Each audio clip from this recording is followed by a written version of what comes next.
And then he goes, hey, and what about my SEO, dude? My SEO news. I was like, hey, man, I'll help you. I went out to my car and I Googled what is SEO because I didn't know what the hell it meant. And so that's how my journey into this started.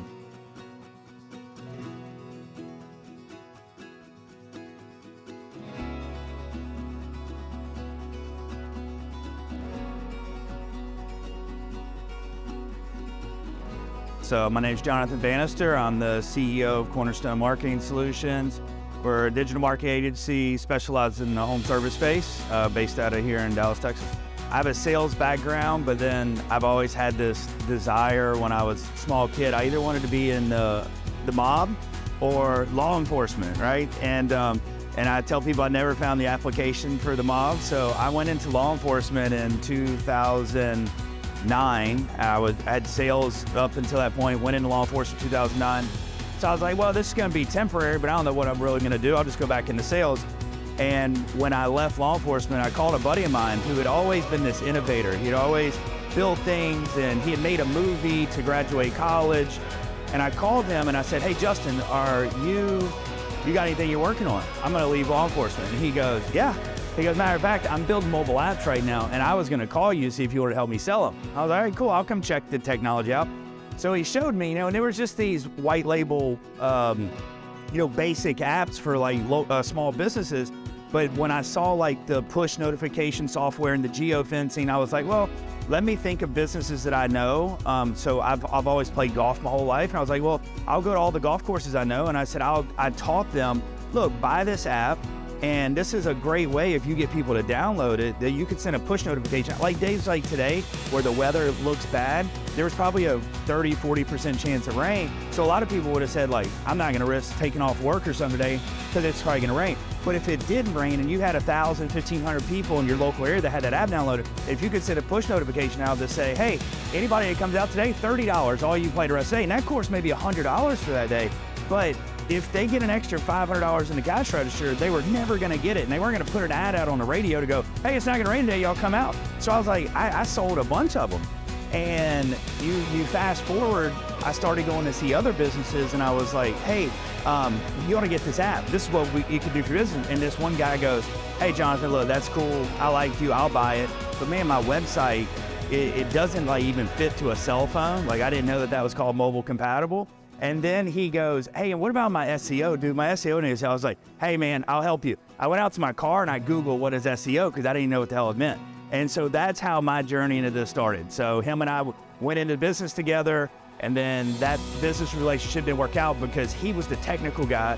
He would send me Slack going, today, I want you to learn how to build the homepage of the website. And I was like, yeah, I don't have any desire to build a website. And I said, but I know how to sell, and I know enough about it to sell it to people, and that's a good relationship between you and I. I sell, you're the technical guy. So fast forward 7-8 years, him and I are still friends, and we make jokes because he told me that any monkey could do sales, and I said, I'm gonna make you eat those words. So, and that's how my journey started. I was law enforcement, got out of it, and just fell into this by, pure accident. So I started a new company this past year. Again, kind of happened by accident, and it's gonna end up being one of the best things that ever happened to us. So the company's called We Build Your Teams. And for the last 4 years, I've helped agencies, like friends of mine, find staff in other parts of the world. So my mindset coach that I work with, he said, your value, like what you put value in is human capital. So he said, you need to kind of reverse the numbers. So he goes, what would be something that would excite you as far as your internal team at the agency? And I said, well, maybe next year, I would like to have 6 or 10 employees that all made 6 figures or more. And he said, great. So now let's look at what it would take as far as a revenue number to make sure that you had 6 department heads that made 6 figures or more, and then you reverse engineer the numbers of the revenue off of that, and then you'll know what you got to do to get there. And I was like, great, because then that will keep me focused and dedicated on those people's salaries instead of just, we want to do $12 million this year. Like, that means nothing to me. I don't care. But when I can tie it into people, so that's kind of, the big thing for us now. And a matter of fact, JC and I worked on this 2.5 years ago, where he was helping us with some PPC stuff, and he would get on and talk. He would talk to my clients on some of the calls, and my clients appreciated the value that he could bring, the knowledge that he could bring, and he could articulate it to them. He didn't over communicate it and get too technical, but at the same time, I kept telling him, I want to focus on not the conversion number and not, how many phone calls or form fills. I said, I want to focus on like the true nut, which is booked calls. And he was like, JC thought I was nuts then. And I said, we're going to do this. I said, we're going to fully expose ourselves to show, because now when we start dealing with a new client, we kind of put our consultant hat on to start the sales conversation. And we go, listen, where are you at in your business today? Where do you want to be in 12 months? And then if we tell the client, hey, look, Facebook this month, we got leads for $62 a piece. But guess what? They converted at like 1 out of every 8.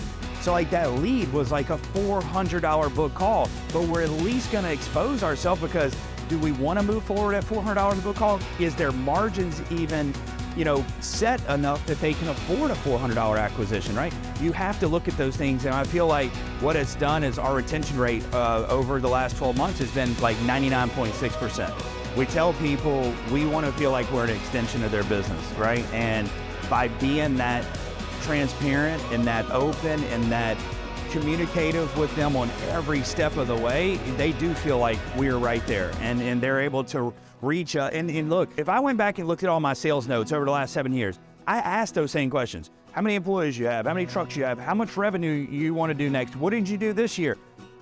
You ask those questions during the sales process. And then if I was to say, well, how much money do you think you're supposed to spend on marketing and advertising? Most will tell you 8 to 12% because they've read a book, they went to a seminar, and then when I go, okay, so you want to do $6 million next year in revenue. So are you spending $600,000 in that, in your marketing? They're absolutely not. Last year we spent about $72,000. It's like, so their perception of what they should be doing and are doing are completely like not aligned. And sometimes they're just ignorant to it. Sometimes they're scared because they're like, I couldn't imagine spending $600,000. I want to grow my business, but they've been burned by so many people. So we say, look, we're going to make it real easy for you. We're going to fully open ourselves up to exposure, and it's like, I'm obsessed on getting the results, but we've been able to increase our pricing like double or triple. And because we're putting in all this extra effort, and we've set ourselves up with a grow with you plan. So now, as we are getting these results and we're doing these strategy sessions with our clients at, like say October, November, talking about the next year, when they go, man, we hit our goal, we did $4 million in revenue. Next year we want to do 6, great. In order to do that, guess what? We're going to be spending more money in ad spend. So we're going to make more money, you're going to make more money, we're all going to celebrate this together, and it's going to be a true partnership. And it's worked out well to it, this far. It's, but I tell you that story because I remember back in, say, March or April of this year, my operations manager was in town. I dropped her off at her hotel. I was driving home. We were doing our EOS night call for our fulfillment team, and I remember getting really emotional on that call. I was really upset, like mad and angry, and then I pulled over on the side of the road, and like next thing I know, like I had it on mute, and like I was crying because I was like, it was the most, like, it was so like defeating that you feel like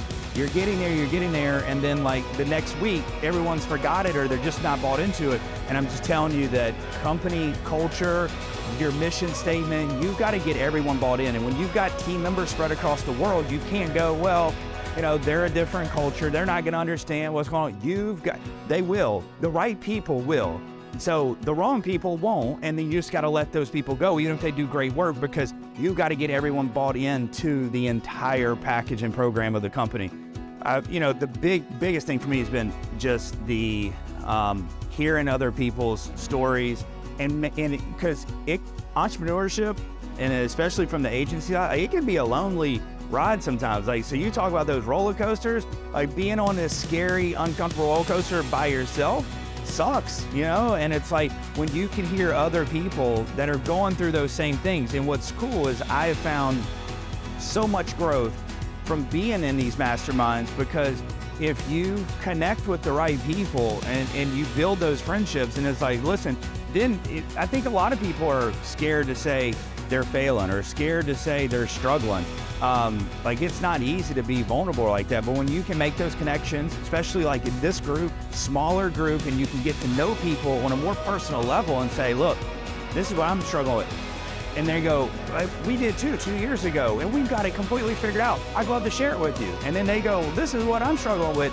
Man, those relationships I've developed in these masterminds have been priceless. So get in one and build those friendships and just say, hey, I'm struggling here. Would you help me? And watch the people that are willing to put their hands around and help you. The way I look at it is I know how many mouths that I'm responsible for feeding, and I always keep that in the forefront of my mind, because I go, it's not about me failing.